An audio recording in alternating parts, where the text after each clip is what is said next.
Magandang araw, bagong Pilipinas. Narito ang Police News Express para sa special edition ng Trillion Peso March na nakalap namin sa oras na ito. Isinagawa ang isang payapang protesta sa Capitol Grounds, Cagayan de Oro City sa pangangasiwa ng PROTEN, katuwang ng iba't ibang ahensya ng pamahalaan.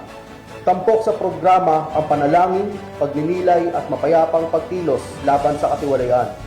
Sa mahigpit na seguridad at koordinasyon, matagumpay at matiwasay na natapos ang rally na layuning ipahayag ang paninindigan para sa malinis at tapat na pamahalaan. Ito ang balitang tinutukan ni Patrolwoman Rhea May Sanchez.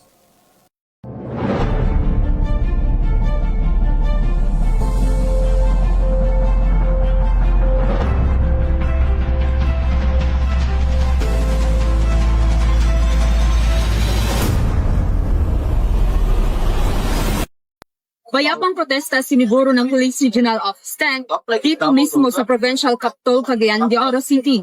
Siniguro ng Police Regional Office 10 ang March Rally ng Archdiocese kontra Korupsyon na payapa sa Provincial Capital, Cagayan de Oro City nitong Setyembre 21, taong kasalukuyan. Nagtulungan ang lahat ng ahensya ng gobyerno tulad ng mga personahe ng Police Regional Office 10, SWAT, Bureau of Fire and Protection, katuwang ang mga force multiplier ng nasabing lungsod. Sa Capitol Grounds, nagkaroon ng panalangin, pagdinilay, at mapayapang programa na nakatuon sa pagkakaisa at paninindigan laban sa katiwalian. Dahil sa masinsinang koordinasyon at presensya ng iba't ibang law enforcement at emergency agencies, natapos ang buong rally ng matiwasay, walang anumang aberya at puno ng diwa ng pagkakaisa. Mula dito sa Cagayan de Oro City, ako ang inyong Police News Network correspondent, Patrolwoman Rhea May Sanchez, alagad ng batas, tagataguyod ng Balitang Pulis.